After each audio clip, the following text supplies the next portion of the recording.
Right.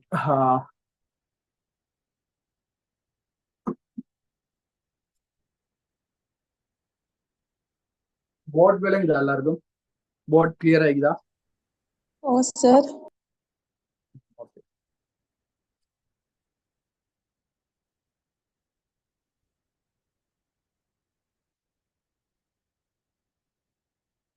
Right. அஸ்ஸலாமு அலைக்கும். Good evening. Okay. இன்றைக்கு வந்து நிறைய இடங்கள்ல பயங்கரமான மழை பெய்யுது. சரியா? எங்க ஏரியாவில் மழை பெய்ஞ்சிட்டு இருக்கு. சரியா? அதனால நிறைய பேருக்கு ஜாயின் இயலாத நிலைமை உண்டு. இடிமின்னல் இல்ல, மழை பெய்யுது. சரியா? இடிமின்னல் தாக்கம் இருந்தா யாரும் கிளாஸ் எடுத்துவாங்க, நீங்க லீவ் ஆகிட்டு போவாங்க, ரெக்கார்டிங் தருவோம். சரியா? இடிமின்னல் பிரச்சனை இருக்குன்னு சொன்னால் இந்த கிளாஸ் எடுக்க வேண்டிய அவசியம் இல்லை, லீவ் ஆகிட்டு போகலாம். சரியான? நான் ரெக்கார்டிங் தருவேன். சரியா? ஓகே. மற்றபடி கிளாஸ்ல இருக்கும் கவரேஜ் தான் நிறைய பேருக்கு கடும் சிக்கலாகி எனக்கும் அடிக்கடி ஸ்டக் ஆகிற மாதிரியான ஒரு நிலைமை இருக்கு. அந்த அளவுக்கு மழை பெய்யுது. ஓகே. நான் பேசுறது உங்களுக்கு கிளியரா கேட்கலன்னு சொன்னா அல்லது வீடியோ ஸ்ட்ரக் ஆகுதுன்னு சொன்னா கட்டாயம் சொல்லணும் எல்லாரும். ஓகே. இந்த கிளாஸ ஒரு 2-3 days பிறகு போடுவோம்னு பார்த்தேன். நான் ஷெடியூல் பண்ணிட்டேன். தான் கிளாஸை போட்டேன். அப்படி இல்லாட்டி ஒரு 3-4 நாள் பிறகு போட்டுக்கலாம். நிறைய பிள்ளை ஜாயின் ஆக வேண்டியிருக்குது. பரவாயில்ல, நம்ம செய்வோம். இப்ப யூனிட் 3 வந்து ஸ்டார்ட் பண்ணுவோம். ஓகே. நீங்க 25 பெட்ஜாக இருந்தால் யூனிட் 3 நீங்க படிச்சிருப்பீங்கன்னா யூனிட் 3 கம்ப்ளீட்டா வந்து படிச்சிருப்பீங்க. இப்போ உங்களுக்கு யூனிட் 6-7 எல்லாம் போய் கொண்டு இருக்கும் ஸ்கூல்லையோ அல்லது வேற இடங்கள்லயோ. ஓகே. இப்ப இந்த யூனிட்டை பத்தி கட்டாயம் உங்களுக்கு ஒரு அறிமுகம் உண்டுதான். ஏனண்டா ஃபர்ஸ்ட் இயர் புள்ளியிலாக இருந்தாலும் சரி, நீங்க இப்ப 25 பெட்ஜாக இருந்தாலும் சரி, இந்த யூனிட் வந்து மிக மிக மிக முக்கியம். 3வது யூனிட் மிக அடிப்படையான ஒரு யூனிட். உங்களுக்கு ஃபைனல் எக்ஸாம்ல அதிகமாக கேள்வி வரக்கூடிய யூனிட்ல இந்த 3வது யூனிட் மிக மிக மிக முக்கியம். சரி, இதுல இருந்து அதிகமான கேள்வி வரும். அதே மாதிரி பின்னால நம்ம பார்க்கக்கூடிய சில விஷயங்கள், பின்னால நிறைய விஷயங்களை பத்தி படிப்போம். அப்ப அந்த டைம்ல உங்களுக்கு 3வது யூனிட் இருக்கக்கூடிய நிறைய விடயங்கள் தேவைப்படும். தோற்ற ஜென்பம், உண்மையான ஜென்பம், அப்படி நிறைய விஷயங்கள் படிச்சு கொண்டிருப்போம். சரியா? கட்டமைப்பு ஜென்பம், உப்பு மூல நிறம் சொல்லும். அப்ப இதெல்லாம் உங்களுக்கு கட்டாயம் தெரிஞ்சிருக்கணும். அது உங்களுக்கு இந்த 3வது யூனிட் தான் நிக்குது. சரியா? அதே மாதிரி ஃபைனல் எக்ஸாம் சொன்ன மாதிரி ஃபைனல் எக்ஸாம் இந்த யூனிட்ல வந்து அதிகமான கேள்விகள் வந்து வரும். அதே மாதிரி இன்னொரு மிக முக்கியமான விஷயம் சொல்லணும். இந்த யூனிட்டை பொறுத்த வரைக்கும் கெமிஸ்ட்ரி ரிலேட்டடான விஷயங்கள், அதாவது இரசாயனவியல் சம்பந்தமான நிறைய விஷயங்கள் வந்து இதுல இருக்கு. சரியா? அவ மூலகங்கள் சம்பந்தமா பார்ப்போம். அதே மாதிரி கற்றாயன் பரிமாற்றம், அப்படி நிறைய விஷயங்கள் வந்து பார்ப்போம். உங்களோட சிலபஸ்ல என்ன இருக்கிறதோ, உங்களுக்கு என்ன தேவையோ அதை மட்டும் நான் பார்ப்போம். இந்த தேவையில்லாத வந்து நம்ம படிக்க போறது இல்லை. சரியானே? உங்களோட சிலபஸ் எது இருக்குதோ, உங்களுக்கு ஃபைனல் எக்ஸாம்ல எது கேள்வியாக வருமோ அந்த விஷயங்கள் மட்டும்தான் நம்ம பார்ப்போம். இந்த 25 மூலகம் பாடமாக்குறது, 20 மூலகம் பாடமாக்குறது, அந்த கதையெல்லாம் இல்லை. சரியா? ரைட். நமக்கு ஒரு சில ஒரு குறிப்பிட்ட ஒரு 10 மூலகங்கள் இருக்குது, அவ்வளவு தெரிஞ்சா போதும். அதை வச்சு நம்ம என்ன செய்யலாம், கம்ப்ளீட் பண்ணலாம். சரியான? அதனால பயப்பட வேண்டிய எந்த ஒரு அவசியம் இல்லை. ஈஸியா உங்களுக்கு என்ன தேவையோ அதை மட்டும் தான் நம்ம இதை வந்து பார்க்க போறோம். அதே மாதிரி நிறைய கேள்விகள் வந்து செய்வோம். சில இடங்கள்ல வந்து மெட்ஸ் அறிவு வந்து உங்களுக்கு தேவைப்படும். சரியா? ஆனா எக்ஸ் சயின்ஸை பொறுத்த வரைக்கும் 16வது யூனிட்ல உங்களுக்கு கம்ப்ளீட்டா மெட்ஸ் அறிவு தேவைப்படும். இதுல கொஞ்சம் ஒரு சில விஷயங்கள் வந்து வரும். சரியான? இதுதான் இந்த யூனிட்டினுடைய மிக முக்கியமான ஒரு அறிமுகம். விளங்கிட்டா? இந்த யூனிட்டை பத்தி ஒரு ஐடியா ஒன்று எடுத்துட்டா, இந்த யூனிட்டை பத்தி ஒரு ஐடியா கிடைச்சிட்டா உங்களுக்கு 3வது யூனிட்டை பத்தி? ஓ சார். ஓகே. அடுத்தது 26 பேஜுக்கு நாம 2வது யூனிட் போறோம். 2வது யூனிட் கடைசி வந்து போறோம். இது முடிஞ்சிட்டு 3வது யூனிட் ஸ்டார்ட் ஆயிரும். அப்ப இது இந்தியோட 3வது யூனிட் ஸ்டார்ட் ஆகி வந்து போகும். சரியா? கிளாஸ் வாராகும் சரி, புதுசா ஜாயின் ஆகிறார்கள் சரி. சரியான? 25 பேஜுக்கு வந்து நாங்க தாவர 7வது யூனிட் வந்து கடைசி போகுது, ஹோமோன்கள் வந்து போகுது. அடுத்து வந்து தாவர இனப்பெருக்கம், அதுவும் மிக மிக முக்கியமான யூனிட். அதெல்லாம் ஸ்டார்ட் ஆகும். சரியா? அதனால தேவையானாக்கள் உங்களுக்கு கிளாஸ் ஜாயின் ஆகிக்கொள்ளியும் உங்களோட ஃபைனல் எக்ஸாம் வரைக்கும் எங்களுக்கு கிளாஸ் வந்து கண்டிப்பா நடக்கும். உங்களுக்கு நான் சொல்ல வேண்டிய அவசியம் ஒன்றும் இல்லை, நிறைய பேர் தெரியும். நாங்க கடந்த ஒரு 4 வருடங்களாக கிளாஸ் செஞ்சுட்டு வரோம். இதெல்லாம் சொல்லிக் கொண்டிருக்க அவசியம் ஒன்றும் இல்லை, இருந்துன்னு சொல்றேன். சரியா? ஓகே. இப்ப இந்த யூனிட்ல உங்களுக்கு நம்ம என்னென்ன படிக்க போறோம், இதுல உள்ளடக்கம் பாவம். சரியா? இந்த 3வது யூனிட்ல நம்ம என்னென்ன படிக்க வேண்டிய விஷயங்கள்னு சொல்லி கட்டாயம் நோட் பண்ணுங்க. ஒரு விஷயத்த படிக்க முடியாது என்ன இருக்கணும் தெரியுமா, அது என்ன இருக்கு, எதை படிக்க போறது தெரிஞ்சா தானே இந்த செக்ஷன் முடிஞ்சா அடுத்து இந்த செக்ஷன் ஸ்டார்ட் ஆகும் சொல்லி ஒரு ஐடியா உங்களுக்கு கிடைக்கும். சும்மா ரைட் போட்டு கேட்டீங்க எழுதுன்னு சொன்னா உங்களுக்கு என்ன விளங்க போகுது, இந்த யூனிட் எப்போ முடிய போகுது, இந்த யூனிட்டுக்கு எத்தனை நாள் தேவைப்படும், என்னென்ன விஷயங்களுக்கு சொல்லி உங்களுக்கு ஒரு ஒரு ஐடியா ஒண்டிக்காது. அதனால ஃபர்ஸ்ட்டுக்கு நம்ம என்ன செய்வோம், இந்த யூனிட்ல நம்ம என்னென்ன படிக்க போறோம் என்னத்தை வந்து பார்ப்போம். சரியா? கரெக்டா எழுதி கொள்ளுங்க. இங்கு நாம் கற்க வேண்டியது என்று போடும், இங்கு நாம் கற்க வேண்டியது அல்லது அறிய வேண்டியது சொல்லி போட்டு எழுதி கொள்ளும். மூலாவது மண். மண் என்று சொன்னா என்ன, அந்த மண் வந்து எப்படி உருவாகுது, பயிர் செய்கையில் அந்த மண் வந்து எப்படி செல்வாக்கு செலுத்துது, அந்த மண்ட என்னென்ன இயல்புகள் பௌதிக ரீதியாகவும் இரசாயன ரீதியாகவும் பயிர் வளர்ச்சியில மற்ற உயிரங்கில வாழ்க்கையில வந்து எப்படி செல்வாக்கு செலுத்துது என்றதை கம்ப்ளீட்டா வந்து பார்ப்போம். சரியா? இரண்டாவது வந்து பார்த்தீங்கன்னு சொன்னால் மண்கூறுகள். எழுதிக்கொள்ளுங்க நான் சேர்த்து. மண்கூறுகள். மண்ணுல வந்து முக்கியமான 4 கூறுகள் இருக்கு. என்னென்ன சொல்லுங்க படிச்சாக. மண்கூறுகள் என்னென்ன படிச்சவங்க சொல்லுங்க. மண்கூறுகள் என்னென்ன? பொருட்கள், மண் சேதன பொருட்கள், மண் சேதன பொருட்கள், மண் கனி பொருட்கள், மண்ணங்கி, மண்வலி. இவ்வளவுதானா? இவ்வளவுதானா? மண்ணீர். மண்ணீர் என்ன? ஓகே. இப்ப அது சம்பந்தமா ரிவ்யூவா பார்ப்போமா? அடுத்த மூணாவது நம்ம படிப்போம் மண் சுகாதாரம். மண் சுகாதாரத்தை பத்தி படிக்கும். மண் சுகாதாரம் என்று சொன்னா என்ன, அது எதுக்கு தேவைப்படுது என்ற விஷயம் எல்லாம் இதுல வந்து பார்ப்போம். விளங்க இல்ல? டவுட் இருக்கா? ஓகே. மண் சுகாதாரம். அடுத்தது 4வது நோட் பண்ணிக்கொள்ளுங்க. மண்ணின் பௌதிக இயல்பு. மண்ணின் பௌதிக இயல்புகள். பரிஜாக சொல்லுங்க பாப்போம். மண்ட பௌதிக இயல்புகள் என்னென்ன இருக்கு, மண்ணினுடைய பௌதிக இயல்புகள் என்னென்ன இருக்கு பரிஜாக. மண்ட பௌதிக இயல்புகள் என்னென்ன இருக்கு? நீர், காற்று, வெப்பநிலை. நீர், காற்று, வெப்பநிலை எல்லாம் மண்ட பௌதிக இயல்பா? மண்ணிலை அமைப்பு, மண்ணமைப்பு, மண் கட்டமைப்பு, மண் திட்பம், மண் வெப்பநிலை, மண்ணீர், மண் அடர்த்தி, மண்ணீர், மண் பௌதிக இயல்புகள். மண் தன்மை, மண் நிறம், மண் அடர்த்தி, மண் கட்டமைப்பு, மண் இலை அமைப்பு. மண் இலை அமைப்பு, மண் கட்டமைப்பு, மண் அடர்த்தி, அதுக்குள்ள அந்த உண்மையான வரும். சரியா? மண் சிற்பம், மண் நிறம், மிக முக்கியமாக மண் நிறம் இதெல்லாம் வந்து வரும். இந்த மண் இப்ப நான் சொன்னேன், இந்த மண் வழி, மண் நீர், மண் திண்ம பொருட்கள், அந்த மண் திண்ம பொருட்கள் தான் மண் கனிப்பொருட்கள் வரும், மண் சேதன பொருட்கள் வரும். குழம்பத்தேவலை யாரும் தெரியாட்டி பரவாயில்ல, அப்படி இருக்கு, நம்ம பின்னால படிக்கதான் போறோம். குழம்பத்தேவலை படிச்சாங்களுக்காக சொல்றோம். சரியா? மண் அங்கி எல்லாம் அந்த மண் கூறுக்குள்ள வரும். மண் பகுதி இயல்பு. இப்ப நீர், காற்று, வெப்பநிலை எல்லாம் வந்து அது வந்து மண் உருவாகுறதுல பங்களிப்பு செய்யக்கூடிய பகுதி இயல்புகள் தான் அது நீங்க சொன்னது. அதை நம்ம பார்ப்போம். மண் உருவாக எல்லாம் படிக்க போறோம், அந்த டைம்ல பார்ப்போம். நான் சொல்றது மண்ட பகுதி இயல்புகள், மண்ணினுடைய பகுதி இயல்பு.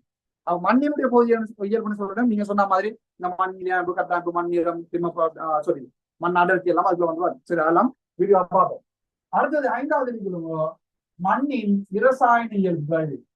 மண்ணின் இரசாயன இயல்புகள். மண்ணின் இரசாயன இயல்புகள். மண்ணின் இரசாயன இயல்புகள். ரைட், சொல்லுங்க பாப்போம். உங்களுக்கு தெரிஞ்ச மண் இரசாயன இயல்புகள் என்னென்ன? என்னென்ன? மண் pH. மண் pH. மின்கடத்தாறு. மின்கடத்தாறு. மண் கற்ற எண்மாற்றீடு கொள்ளளவு. பரிமாற்றம். வேற? மண் கூழ் தன்மை. Yes, very good. மண் கூழ் தன்மை. மண் pHங்கிறது மண் இரசாயன இயல்பு. மண் அது அதுக்கு கீழே வரக்கூடியது. சரியான மண் தாக்கத்துக்குள்ள வரக்கூடிய ஒரு விஷயம் என்ன, அதுல நம்ம பின்னால் படிப்போம். சரியா? அப்போ மண் இரசாயன இயல்பு எல்லாம் படிப்போம். அடுத்தது மண்ணின், நமக்கு தெரியும் பகுதி இயல்பு வந்துட்டு இரசாயன இயல்பு வந்துட்டு அடுத்தது மண்ணின் உயிரியல். Very good. உயிரியல் இயல்புகள். மண்ணின் உயிரியல் இயல்புகள். மண்ணின் உயிரியல் இயல்புன்னு சொல்ற நேரம் சொல்ல பாப்போம். மண் உயிரியல் இயல்பு நுண்ணங்கிகள், இடையங்கிகள், நுண்ணங்கிகள். Very good. மண்ணினுடைய அங்கிகளை பத்தி படிப்போம். சிம்பிளா சொல்லப்படா மண் அங்கியல். மண்ணுல வந்து எப்படியான அங்கியல் வந்து இருக்குது, அதை எப்படி நம்ம வகைப்படுத்துறா, என்னென்ன அங்கியல் என்னென்ன போல கொண்டிருக்கும். முக்கியமாக பாக்டீரியாக்கள், மண்ணில் காணப்படக்கூடிய பாக்டீரியாக்கள் அதிகமாக கேள்விக்கு வரும். சரியா? அதெல்லாம் வந்து விரிவாக நம்ம பார்ப்போம். பாக்டீரியாக்கள் வந்து என்னென்ன தொழிற்பாடுகள் செய்து, மண்ணங்கிகள் எதுக்கு தேவை, நம்ம மண்ணங்கிகள் இங்க எதுக்கு படிக்கிறோம், எதுக்கு தேவை மண்ணங்கிகள் என்ற விஷயம்லாம் நம்ம அது ஃபுல்லா உயிரியல் சார்ந்த உயிரியல் இயல்புகளாக வரும். அடுத்தது 7வது நம்ம படிப்போம் மண் சுகாதாரத்தை பாதிக்கும் காரணிகள். மண் சுகாதாரத்தை பாதிக்கும் காரணிகள் வெளிக்கணும். மண் சுகாதாரத்தை பாதிக்கும் காரணிகள். அப்ப மண் சுகாதாரத்தை பாதிக்கும் காரணிகள்னு சொல்ற நேரம் வந்துட்டு சொல்லுங்க பாப்போம். மண் சுகாதாரத்தை பாதிக்கும் காரணிகள் என்னென்ன? முறையற்ற விவசாய ரசாயன பயன்பாடு, முறையற்ற நிலப்பண்படுத்தல். எஸ். அப்படி எக்ஸெட்ரா எக்ஸெட்ரா போகுங்கண்ணா. அப்ப இதுல முக்கியமாக இந்த மண் வழங்குன்றல், மண் அரிப்பு சார்ந்த விஷயங்களை பார்ப்போம். சரி, நீங்க சொன்ன விஷயம் தான் மண் வழங்குன்றல் வரும்னா. அப்ப மண் வழங்குன்றல் என்ன, மண் அரிப்புனா என்ன, அதுல என்னென்ன காரியம் சொல்லுவாங்க சொல்லுது, அதெல்லாம் வந்து இதுல வந்து பார்ப்போம் நம்ம. அடுத்தது 8வது மண் சுகாதாரத்தை பாதுகாக்கும் விதம். மண் சுகாதாரத்தை பாதுகாக்கும் விதம். அப்ப மண் சுகாதாரத்தை பாதுகாக்கக்கூடிய விதம் சொல்லக்கூடாது. அதுல என்னென்ன வரும், அதுல என்ன வரும்? சரியான நிலப்பண்பாடு. இதுல வந்து 2 விஷயம் படிக்கும். ஒன்று மட்காப்பு, மண்ணை வந்து எப்படி நம்ம காப்பு செய்யறது விஷயம். 2வது மண் புனரமைப்பு. மண் புனரமைத்தல் என்னெல்லாம் நம்ம பின்னால அதை படிச்சு முடிச்சோம்னா முடியும். இது இன்னொரு விஷயம் சொல்ல மறந்து 2வது அதே மாதிரி பண்ணுங்க. மண் தொகுதிகள், இலங்கையில காணப்படக்கூடிய மண் தொகுதி, இலங்கையில எப்படியான மண் இருக்கு, அந்த மண்ணில காணப்படக்கூடிய இரசாயன இயல்புகள் என்னென்ன விஷயம்ல நம்ம இதுல வந்து பார்ப்போம். சரியா? சொல்லி திருப்பியும் சொல்றேன், இந்த யூனிட் அடிப்படையான ஒரு யூனிட். நிறைய விஷயங்கள் தெரிஞ்சு, சும்மா தியரி இல்லை, சும்மா அந்த தியரி இல்லை, இது படிச்சு சப்புறல சப்பி துப்புறல இதெல்லாம் விளங்கி படிக்கணும். அப்படி ஆறு யூனிட் தான் இது. புறப்பிரசாரம்டா என்ன, புறப்பிரசாரம் என்னடா பண்டிஸ்ல எப்படி கண்ணால மடியால யோசிச்சு அழுதுற. அப்ப புறப்பிரசாரம்டா என்ன, அதுக்கு முன்னாடி பிரசாரம் என்னன்னு தெரிஞ்சிருக்கணும். பிரசாரம் என்னன்னு தெரிஞ்சாதான் புறப்பிரசாரத்தை பற்றி படிக்கலாம்.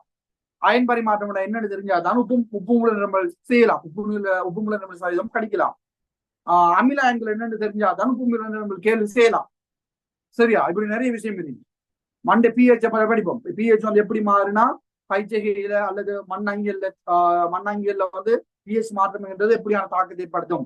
சரியா? அதே மாதிரி கூழ்த்தன்மைனா என்ன, மண் அடர்த்தி, தோற்ற அடர்த்தி எப்படி கணிக்கிற, நுண்துளித்தன்மை எப்படி கணிக்கிற, உண்மை அடர்த்தி எப்படி கணிக்கிற, மிக முக்கியமாக மண் நீர் சதவீதம், மண் ஈரழிப்பு சதவீதம் நம்ம எப்படி கணிக்கிற, எல்லாம் மிக மிக மிக முக்கியமான விஷயம். அதே மாதிரி நிறைய பரிசோதனைகள் இப்ப வரும். மண் கட்டமைப்பு துணிகிறது, அதே மாதிரி மண் இறையாமை துணிகிறது, அதுல பிப்பெட் மெத்தட், அதே மாதிரி ஹைட்ரோமீட்டர் மெத்தட் எல்லாம் வரும், ஈரமானி பரிசோதனை, அதெல்லாம் கெமிஸ்ட்ரி சார்ந்த விஷயங்கள். சரியா? அதே மாதிரி அங்கால மண் உண்மை அடர்த்தி துணிகிறது, அதெல்லாம் வந்து விரிவா படிப்போம் நம்ம. சரியோ? அப்ப அதெல்லாம் இந்த இதுல வரும். இப்ப நம்ம பெஸ்ட்டுக்கு நம்ம படிக்க வேண்டியது மண். அப்ப முதலாவது மண். நான் உங்களுக்கு டியூப் தருவேனா, இந்த கொப்பில எல்லாம் எழுதுறல நம்ம, சரி கிளாஸ் தெரியும், நம்ம கொப்பில எல்லாம் எழுதுறோம். டியூப் தருவேன், டியூப் தான் எழுதுது. சரி, டியூப்ல உங்களுக்கு பிளாங்க் இருக்கு, பிளாங்க் நம்ம ஃபில் பண்றது. அப்ப நம்ம காலத்தை கொஞ்சம் ஈஸியாக செய்யலாம், காலத்தை சேவ் பண்ணலாம். அதே மாதிரி பின்னால நிறைய பேப்பர் செய்யலாம். எவ்வளவுக்கு நம்ம பேப்பர் செய்யறோமோ அவ்வளவுக்கு நமக்கு என்ன செய்யும், தியரி கிளியர் ஆகும். வெறுமையா தியரியை மட்டும் படிச்சு தப்பி தூக்குற கொஞ்சம் பேர், நிறைய பிள்ளைகள் அப்படி இது, கொஞ்சம் பேர்ல நிறைய பேர் அப்படிதான். 100க்கு 70% பிள்ளைகள் வந்து வெறும் பாடமாக்குறது மட்டும்தான். தயவு செய்து இந்த பாடத்தை பாடமாக்கிறாங்க. இது பாடமாக்கக்கூடிய ஒரு பாடம் இல்ல. எக்ரி சயின்ஸை பொறுத்த வரைக்கும் பாடமாக்கக்கூடிய பாடங்கள் இல்ல. ஒரு யூனிட் 2 யூனிட் தவிர மற்ற எல்லாம் விலங்கி தான் படிக்கணும். சரி, நீங்க உங்களுக்கு தெரியும் எக்ரி சயின்ஸ் ஏ லெவல்ல ஏ குறைவுதான், மிச்சம் குறைவு. சரி, எம்சிக்கு கேள்விலாம் அப்படி இருக்கு கேள்வி. சரிங்களா? 25 பேட்ச் தெரியுதா உங்களுக்கு? 26 இப்ப புதாக அவங்களை விடுங்கள. 25 பேட்ச் உங்களுக்கு தெரிஞ்சிருக்கு, தெரியும் தான் எல்லாருக்கும்? தெரியுமா? என்ன டேர்ம் எக்ஸாம்ல செஞ்சிருப்பீங்கன்னா ரைட். அப்ப இந்த 25 பேட்சுக்கு அடுத்த மாசம் டிசம்பர் ரேஞ்சால உங்களுக்கு ரிவிஷன் கிளாஸ் வந்து ஸ்டார்ட் ஆகும். 3,000 இருந்து கேள்வி ஆன்சர் நம்ம எம்சிக்யூ ஸ்ட்ரக்சர் எஸ்ஏன்னு சொல்லி கம்ப்ளீட்டா கேள்வி செய்யும். அதை நான் ஸ்டார்ட் பண்ண டைம் சொல்றேன். சரியா? தேவையானாக்கள் ஜோயின் ஆகிக்கூட. சரியானே? Right, okay. இப்ப நம்ம முதலாவது படிக்க வேண்டிய விஷயம் வந்து மண். ஸோ இல்லைனா மண்ணை பத்தி படிப்போம்.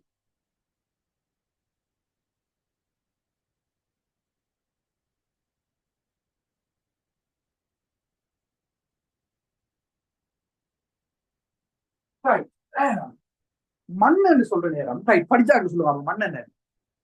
மண்ணுங்கிறது என்ன? படிச்சாக்கு சொல்லுவாங்க. மண்ணுங்கிறது என்ன?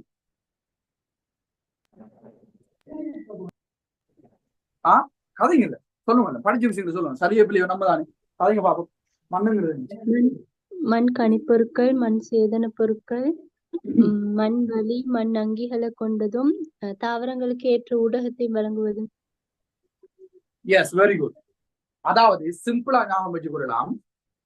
ஒரு மண் எடுத்தீங்கன்னா அந்த மண்ணுல வந்து 5 முக்கியமான கூறுகள் வந்து காணப்படும். அந்த மண்ணுல 4 கூறுகள், மண் கூறுகள் 4 இருக்கு. அப்ப மண் கூறுகள் 4 தெரிஞ்சா டெஃபினிஷன் தெரிஞ்சு ஈஸி. இதெல்லாம் பாரமாக்கி கொண்டிருக்கிறது. நமக்கு தெரியும் மண் வலி, மண் நீர், மண் அங்கிகள், அதே மாதிரி மண் திண்ம பொருட்கள், அதாவது மண் சேதன பொருட்கள், மண் பனி பொருட்கள் எல்லாம் சேர்த்து நம்ம மண் திண்ம பொருட்கள் சொல்றோம். இது எல்லாத்தையும் கொண்டு நிலத்துக்கு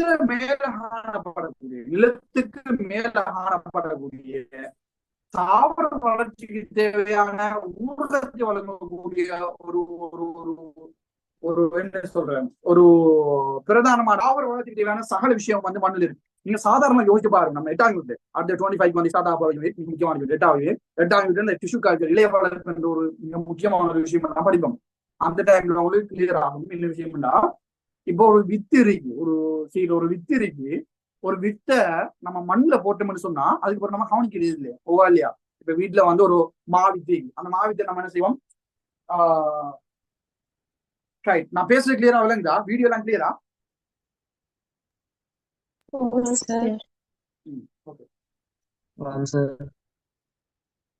இப்ப ஒரு மாவித்து இருக்குன்னு வைங்களேன். ஒரு மாவித்து வந்துருக்கு. இப்ப அந்த மாவித்தை நம்ம என்ன செய்வோம்? நாட்டுவோம்.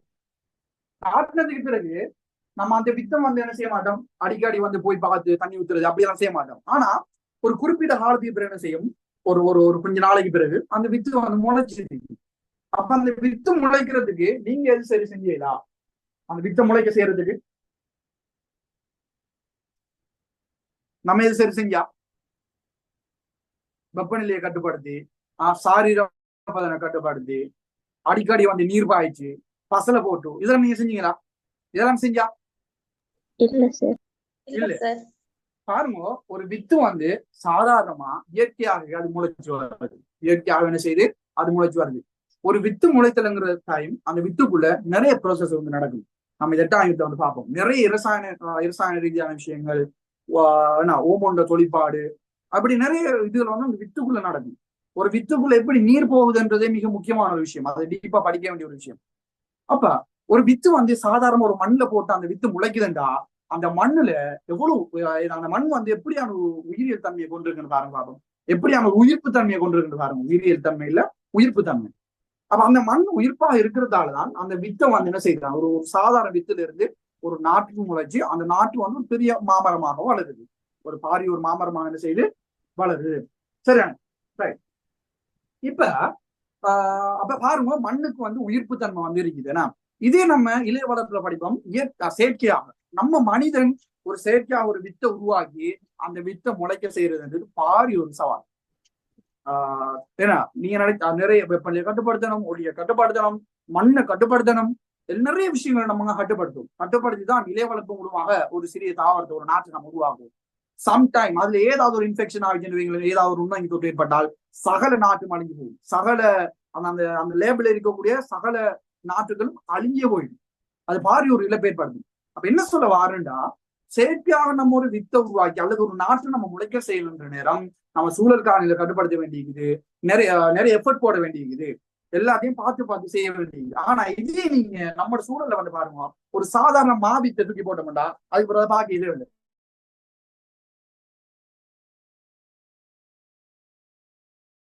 ஒரு குறிப்பிட்ட காலத்துக்கு பிறகு வெப்பநிலையோ மண்ணில் காணப்படக்கூடிய பாக்டீரியா, நுண்ணங்கிலோ எல்லாத்துல தாக்கத்தையும் தாண்டி அந்த வித்து வந்து முளைக்குது. அதுக்கு மிக முக்கியமாக ஆதாரமாக இருக்கிறது அந்த மண். விளையிட்டா சொல்றது விளையிட்டோ ஓ சார். ரைட். அப்ப சிம்பிளா ஞாபகம் வச்சு கொள்ளணும், மண்ணுல காணப்படக்கூடிய மண் கூறுகளை கொண்ட அதே மாதிரி நிலத்துக்கு மேல காணப்படக்கூடிய தாவர வளர்ச்சிக்கு தேவையான ஒரு ஊடகம் அமையக்கூடிய ஒரு ஒரு மூலம் ஒரு சோர்ஸ் தான் வந்து மண்ணாக நம்ம சொல்லுவோம். இந்த மண்ணை எடுத்தீங்கன்னு சொன்னால் பயிற்சிகள் வந்து பல்வேறு விதத்தில் செல்வாக்கு செலுத்தும், அதை நம்ம எழுதுவோம். சரியான அதே மாதிரி இந்த மண் எப்படி உருவாகுது என்ற விஷயம் வந்து மிக முக்கியம். அதை தெரிஞ்சுக்கணும். ரைட். இதையும் சொல்லணும்னு நினைச்சேன், சொல்றேன். ஜியோகிராபி எடுக்கிறாங்க நிறைய பேர் இருக்கு. ஏ லெவல் ஜியோகிராபி எடுக்கிறாங்க இருக்கிறீங்களா? ஏ லெவல் ஜியோகிராபி இருக்கிறீங்களா? ஜியோகிராபி எடுக்கிறாங்க. ரைட். ஜியோகிராபில நீங்க ஒரு விதமா படிப்பீங்க. நான் இப்ப சொல்ற விஷயம் எல்லாம் நீங்க ஜியோகிராபிலையும் படிப்பீங்க. சரியா? ஆனா ஜியோகிராபில டிஃப்ரெண்டா படிப்பீங்க, எக்ரி சயின்ஸ்ல டிஃப்ரெண்டா படிப்பீங்க. அப்ப அதுல படிக்கிற விஷயத்த நீங்க அதுலதான் எழுதணும். ஜியோகிராபில படிக்க வேண்டிய விஷயத்த ஜியோகிராபில தான் எழுதணும். எக்ரில படிக்க வேண்டிய விஷயத்த எக்ரில எழுதணும். இடையாயனம் குவிவு வளையம் ஒன்று இருக்கு. ஞாபகம் இருக்கு எல்லாருக்கும்? இடையாயன குவிவு வளையம் ஞாபகம் இருக்குதா? எங்க படிச்சீங்க இடையாயன குவிவு வளையத்தை பத்தி? காலநிலை மாற்றங்கள் என்ற யூனிட்ல. எக்ரி சயின்ஸ்ல எந்த யூனிட்ல படிச்சு? காலநிலை காரணிகள் என்ற யூனிட் வந்து படிச்சிருப்பீங்க. ஏன்னா 2ஆவது யூனிட்ட படிச்சிருப்பீங்க. அந்த இடையாயன குவி வளையத்துக்கு ஏத்த மாதிரி, இடையாயன குவி வளையத்துடைய நகர்வுக்கு ஏத்த மாதிரி மழை வீழ்ச்சி பொறிமுறை வந்து வித்தியாசப்படும். தென்மேல் பருவ பேச்சு காற்று மூலமாக இலங்கைக்கு மழை கிடைக்கிற நேரம் இடையாயன குவி வளையம் இலங்கை எந்த திசையில் இருக்கு? தென்மேல் பருவ பேச்சு காற்று மூலமாக இலங்கைக்கு மழை வீழ்ச்சி கிடைக்கின்ற நேரம் இடையாயன குவி வளையம் இலங்கையினுடைய எந்த திசையில வந்து காணப்படும்? எந்த திசை? வடக்கு திசை. Yes, very good. வடக்கு திசை. இதுல நம்ம விரிவா படிச்சோம்னா மழை எப்படி உருவாகுது, ஒரு அந்த மலை வீழ்ச்சி உருவாகிறதுல இந்த மலைத்தொடர்கள் எப்படியான பங்களிப்பு வந்து வழங்குது, அதே மாதிரி இந்த காற்று பக்கம் என்ன, காற்று ஒதுக்கு பக்கம் என்ன, நிறைய விஷயங்கள் வந்து படிச்சோம். சரி, 2ஆவது. ஓகே. இப்ப ஜியோகிராபில நீங்க அதே படிப்பீங்க. இடை அயன குவி வளையத்துக்கு இன்னொரு பேர் ஜியோகிராபில நீங்க படிப்பீங்க இடை அயன ஒருங்கல் வளையம் சொல்லி, ஐடிசி சாட்டில இடை அயன ஒருங்கல் வளையம். ஞாபகம் இருக்கா? காலநிலை யூனிட் படிச்சவங்க பிசிக்கல் ஜியோகிராபில 6ஆவது யூனிட் ஞாபகம் இருக்குதா?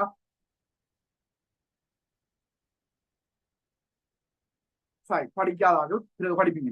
சரியா? அப்ப அதுல இந்த மலை வீழ்ச்சி பொறிமுறை உருவாகிறது கொஞ்சம் வித்தியாசமா படிப்பீங்க.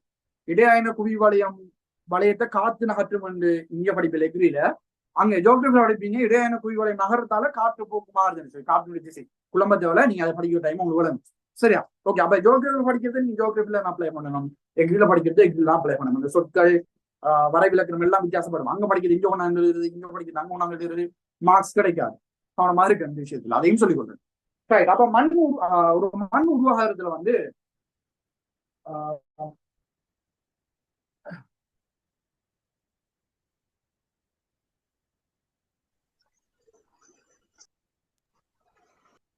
ஒரு மண் உருவாகிறதுல வந்து நிறைய விஷயங்கள் வந்து பங்களிப்பு செய்யும். சரியா? அதை பத்தி நம்ம இங்க வந்து பார்க்க போறோம்.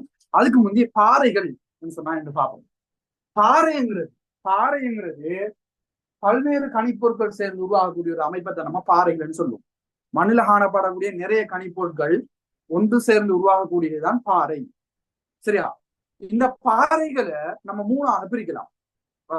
உங்களுக்கு ஈஸியா தெரிஞ்சிருக்கும். என்ன சொல்லுங்க பாப்போம். பாறைகளை நம்ம 3ஆக வகைப்படுத்திக் கொள்ளும். என்னென்ன பாறைகள் இருக்குது?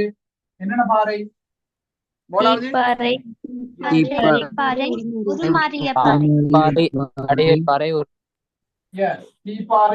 அடையப்பாறை, உருமாறிய பாறை. Very good. ஜியோகிராபில இதெல்லாம் கரெக்டா தெரிஞ்சு உதாரணம் தெரிஞ்சுது. எக்ரி சயின்ஸ் நோமலா தனி நம்ம நோமலா தெரிஞ்சு அதே போகுது.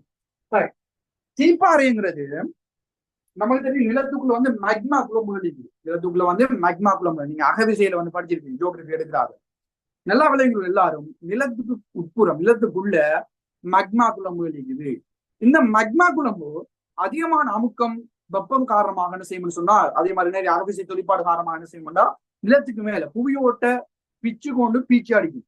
அப்படி நிலத்துக்கு மேல வார நேரம் அந்த குறிப்பிட்ட மக்மா குழம்பு நம்ம நிலத்துக்கு மேல வந்து உருகி என்ன செய்யணும்னு சொன்னா திண்மமாக மாறும். நம்ம கவனிங்க, நிலத்துக்குள்ள இருக்கக்கூடிய மக்மா குழம்பு என்ன செய்யுது, நம்ம நிலத்துக்கு வந்து நிலத்துக்கு மேல படிஞ்சு குளிர்ந்து இறுகி உருவாகிற பாறை நம்ம தீப்பாறைன்னு சொல்லுவோம். அப்ப அந்த தீப்பாறைங்கிறது நிலத்துக்குள்ள இருக்கக்கூடிய மக்மா குழம்போ என்ன செய்து அகவி செய்தாக பல்வேறு தொழிற்பாடு காரணமாக செய்தன்னு சொன்னால் நில மேற்பரப்புக்கு வந்து என்ன செய்தா நிலத்துக்கு மேல படிஞ்சு குளிர்ந்து சிம்மமாக மாறுது. அப்படி உருவாகக்கூடிய பாறையை நம்ம சொல்லுவோம் தீப்பாறைகள் என்று சொல்லுவோம். அப்ப தீப்பாறை என்ன விளையிடாம்? தீப்பாறைங்கிறது விளையிடாம்.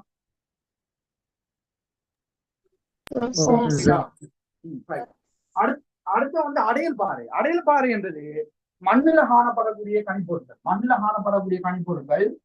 ஒரு இடத்துல இருந்து இன்னொரு இடத்துக்கு எடுத்து செல்லப்பாரு. ஒரு இடத்துல இருந்து இன்னொரு இடத்துக்கு எடுத்து செல்லப்பட்டு அங்க வந்து பண்ணி பாருங்க, நிறைய இடத்துல இருந்து நிறைய கணிப்புக்கு வந்து சேர்ந்து இப்ப ஒரு இடத்த படிக்கணும் இருந்தது. இப்படி படிங்கி இறுகி சின்னமாக உருவாகக்கூடிய பாறைகளை தான் நம்ம சொல்லுவோம் அடையல் பாறை. அப்ப அடையல் பாறைங்கிறது ஒரு இடத்துல காணப்படக்கூடிய கணிப்பொருட்கள் இன்னொரு இடத்துக்கு எடுத்து செல்லப்பட்டு அந்த இடத்துல எல்லாம் சேர்ந்து என்ன செய்யும்? படிஞ்சு இறுகி உருவாகக்கூடிய பாறைகளை தான் நம்ம சொல்லுவோம் அடையல் பாறை என்று சொல்லுவோம். அடுத்து அடையல் பாறை விளையிட்டோம். அடையல் பாறைங்கிறது விளையிட்டோம். அடுத்தது வந்துட்டு உருமாறிய பாறை. உருமாறிய பாறை என்னன்னு சொன்னா எல்லாரும் கவனித்து கொள்ளுங்க. உருமாறிய பாறைங்கிறது என்னன்னு சொன்னா உயர் வெப்பநிலை உயர் அமுக்கம் காரணமாக இந்த தீப்பாறையும் அடையல் பாறையும் உயர் வெப்பநிலை உயர் அமுக்கம் காரணமாக என்ன செய்யும்னு சொன்னால் பல்வேறு மாற்றங்களுக்கு உட்பட்டு உருவாகக்கூடிய பாறை தான் உருமாறிய பாறை. உயர் வெப்பம் உயர் அமுக்கம் காரணமாக இந்த தீப்பாறையும் அடையல் பாறையும் பல்வேறு தாக்கங்களுக்கு உட்பட்டு இறுதியில உருவாகக்கூடிய பாறை தான் நம்ம சொல்லுவோம் உருமாறிய பாறைகள் சொல்லுவோம். நீங்க ஜியோகிராஃபில விரிவா படிப்பீங்க. இந்தியால அப்படி அந்த அளவு விரிவா வந்து நோமல சிம்பிளா தெரிஞ்சா போதும். எக்ரி எடுக்கிறாங்க மிச்சம் ஈஸி. ஏன்னா அதாவது ஜியோகிராஃபி எடுக்காம எக்ரி மட்டும் எடுக்கிறாங்க. ஜியோகிராஃபி எக்ரியும் எடுக்காம கொஞ்சம் கன்ஃபியூஷனா இருக்கும். அங்க அதிகமா இருக்கும், இங்க குறைவாக இருக்கும். ஆனா எக்ரி எடுக்கிறாங்க இவ்வளவு தெரிஞ்சா போதும். சரியா? அப்படி விளையிட்டா உங்களுக்கு தீப்பாறை என்ன அடைப்பாறை என்ன உருமாறிய பாறை விளங்கிட்டோம்.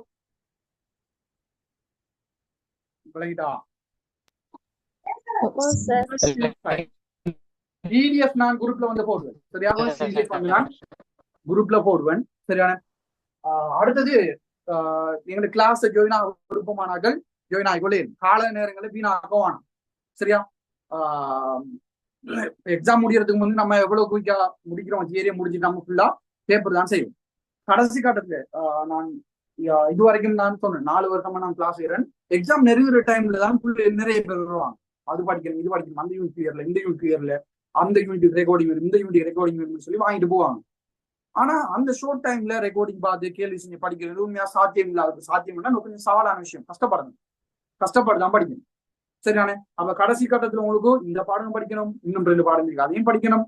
அப்ப கடும் சுமையாக இருக்கும் உங்களுக்கு. சரியா? அதனால இப்போது இருந்து என்ன செய்யுங்கன்னா பேசிக்கான விஷயங்களை கிளியர் பண்ணி கொஞ்சம் கொஞ்சமா மீட்டி கிளியர் பண்ணி யூனிட்ல தியரியில கொஞ்சம் நல்ல கிளியர் ஆகிக்கொள்ளும். அதுக்கு பிறகு நம்ம பேப்பர் கிளாஸ் செய்யக்குள்ள மிச்சம் ஈஸியா இருக்கு. சிம்பிளா செஞ்சு கொண்டு போய் கொண்டு இருக்கலாம். அவங்களுக்கு ஒரு கான்பிடன்ட் வரும், என்ன கேள்வி வந்தாலும் செய்யலாம்னு சொல்லி. சரியா? அதனால கிளாஸை கேள்வினா விருப்பமானார்கள் இதான் கண்டக்ட் நம்பர், தேவையானார்கள் கண்டக்ட் பண்ணி ஜாயின் ஆகிக்கொள்ளும் சொல்லிட்டு திருப்பியும் சொல்றேன். பேசிக் விஷயங்களை நல்ல கிளியரா விளங்கிக்கொள்ளும். அடுத்தது சரியான இடத்துல படிங்க. இந்த சம்பந்தம் இல்லாத விஷயங்கள் ஆதி காலத்து நோட்ஸ் அதெல்லாம் இப்பயும் படிச்சு ஒன்றும் டைம் வேஸ்ட் ஆகாம கொஞ்சம் பேருக்கு எஸ்ஐக்கு விட்டு எழுத தெரியும். நிறைய பேருக்கு ஃபைனல் எக்ஸாம் நெருங்க முந்தி வரும் பிள்ளைகள் எஸ்ஐக்கு விட்டு எழுத தெரியாது, எம்சிக்கு விட்டு எழுத தெரியாது, ஸ்ட்ரக்சருக்கு விட்டு எழுத தெரியாது. அப்ப எப்படி இருந்தா எப்படி படிக்கிற? சரியான தியரி தெரியாது, சரியான இடத்துல படிக்கல. சரியா? ஸோ அப்ப நீங்க எங்க சரி படிச்சுக்கொள்ளும், அது பிரச்சனை இல்லை. ஆனா தியரியில 7 வரைக்கும் சரியாக கிளியர் பண்ணிக்கொள்ளும். சரியாகையா சும்மா அந்த என்ன சொல்ற விஷயம் விளங்கி படிக்கணும். சரியான? சம்பந்தம் இல்லாம படிச்சுட்டு அதை படிச்சுட்டு அங்க போய் இங்க போய் சரியான சும்மா தேவையில்லாம டைம் எல்லாம் வேஸ்ட் ஆகிட்டு கடைசி டைம்ல வந்து யோசிக்க கூடாதா? ஓகே. இப்போ வந்து நம்ம என்ன செய்யணும்னு சொன்னா நோட்ஸ் கொஞ்சம் எழுதிட்டு வருவோம்.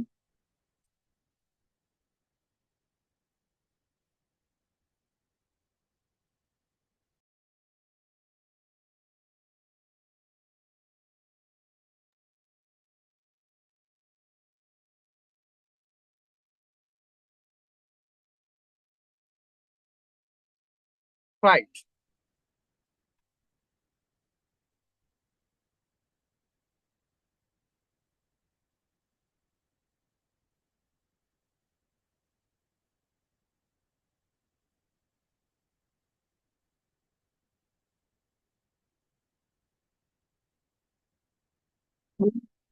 ஓகே. நான் பேசுற விலங்கு எல்லாருக்கும் கிளியரா கேக்குதா? சார். இப்ப ஓகே, முதலாவது மண் மற்றும் பாறை. மண் மற்றும் பாறை. ஓகே, உங்களுடைய பிடிஎஃப் இல்ல தானே? அதை சுற்றி நான் ஸ்கிரீன் ஷேர் பண்றேன். உங்களுக்கு பிடிஎஃப் நான் அனுப்பி விடுவேன்னா யோசிக்க தேவை. பிடிஎஃப் அனுப்புவேன். இந்த பிளாங்க் இருக்கக்கூடிய விஷயங்களை நான் சொல்லுவேன். நீங்க வேற ரஃப் ஷீட்ல அல்லது வேற கொப்பியில் எழுதி கொள்ளுங்க. பிறகு நான் டியூட் போட்டதுக்கு பிறகு நீங்க கிளாஸுக்கு வருவீங்க தானே, அந்த டைம் எழுதிட்டு வந்தோம். சரி, சரியா? ஓகே.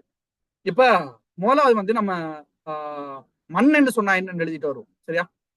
எழுதி கொள்ளுங்க எல்லாரும். விலங்காதாக்கள் கேட்டுக்கொள்ளுமா?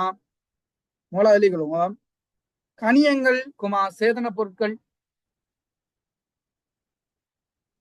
கனியங்கள், சேதன பொருட்கள்.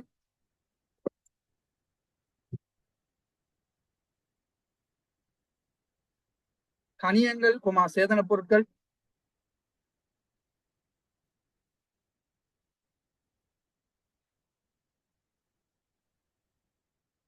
பல்வேறு அங்கிகள்.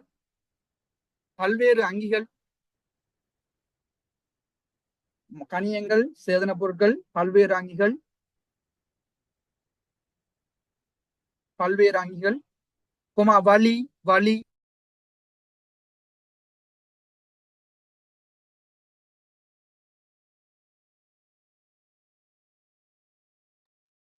நீர், நீர்.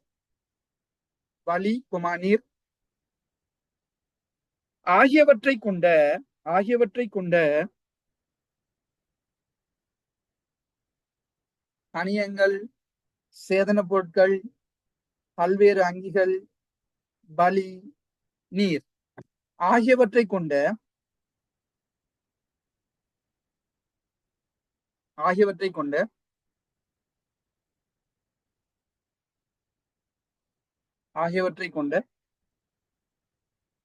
புவியின் மேற்பரப்பின் மீது அமைந்துள்ள புவியின் மேற்பரப்பின் மீது அமைந்துள்ள புவியின் மேற்பரப்பின் மீது அமைந்துள்ள புவியின் மேற்பரப்பின் மீது அமைந்துள்ள புவியின் மேற்பரப்பின் மீது அமைந்துள்ள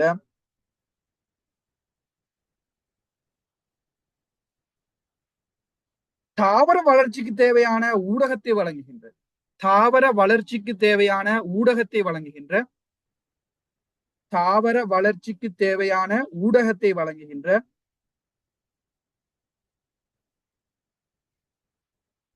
கனியங்கள், சேதன பொருட்கள், பல்வேறு அங்கிகள், வலி, நீர் ஆகியவற்றை கொண்ட புவியின் மேற்பரப்பின் மீது அமைந்துள்ள தாவர வளர்ச்சிக்கு தேவையான ஊடகத்தை வழங்குகின்ற ஓர் இயக்கநிலை தொகுதி ஓர் இயக்கநிலை தொகுதி ஓர் இயக்கநிலை தொகுதி மண் எனப்படும். ஓர் இயக்கநிலை தொகுதி மண் எனப்படும்.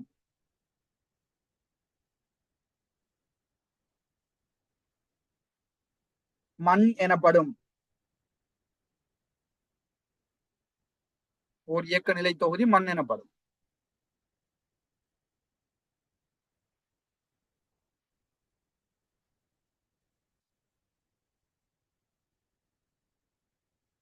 உங்களுக்கு கிளாஸ் இன்ஃபர்மேஷன் வேணும்னு சொன்னா நான் இதுலயே சொல்லிட்டேன். என் நம்பருக்கு தானே, என் நம்பருக்கு மெசேஜ் தாங்க, நான் மற்ற டீட்டெயில்ஸ் உங்களுக்கு அனுப்பி விடுறேன்னா.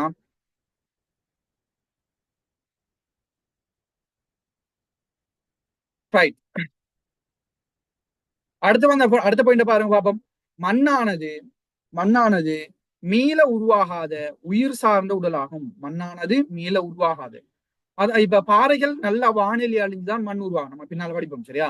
பாறைகள், பெரிய பாறைகள் வானிலையால் அழிந்து மண் உருவாக செயற்பாட்டுக்கு உட்பாட்டு, பல்வேறு செயற்பாடுகளுக்கு உட்பாட்டு தான் கடைசியா மண்ணாக மாறும்.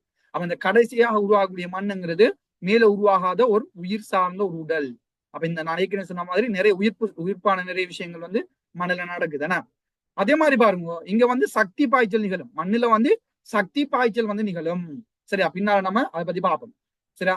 ரைட். அடுத்து மண்ணினுடைய விவசாய முக்கியத்துவம். ரைட். விவசாய ரீதியா மண் எப்படி முக்கியத்துவமாக அமைது? இந்த முக்கியத்துவம், அனுகூலம், நன்மை எல்லாம் உண்டுதான். சரியா? மண்ணின் விவசாய முக்கியத்துவம் என்று சொல்லலாம். அல்லது எழுதிக்கொள்ளுங்க, பயிர்ச்செய்கையில் மண் செல்வாக்கு செலுத்தும் விதம் இப்படியும் வரலாம். அப்ப எழுதிக்கொள்ளும் மண்ணின் விவசாய முக்கியத்துவம் அல்லது நீங்க எழுதிக்கொள்ளுங்க. டியூட் போட்டது பிறகு நீங்க நான் எழுதலாம் மாதிரி எழுதலாம். இப்போ ஒரு ரஃப் ஷீட்ல நோட் பண்ணுங்க. அப்ப பயிர்ச்செய்கையில் மண் செல்வாக்கு செலுத்தும் விதம். இது எஸ்ஐக்கு வரக்குள்ள நம்ம வேற விதமா புரிஞ்சு கொள்ளணும். சரியா? அதை நான் உங்களுக்கு பின்னால சொல்லித்தாரு.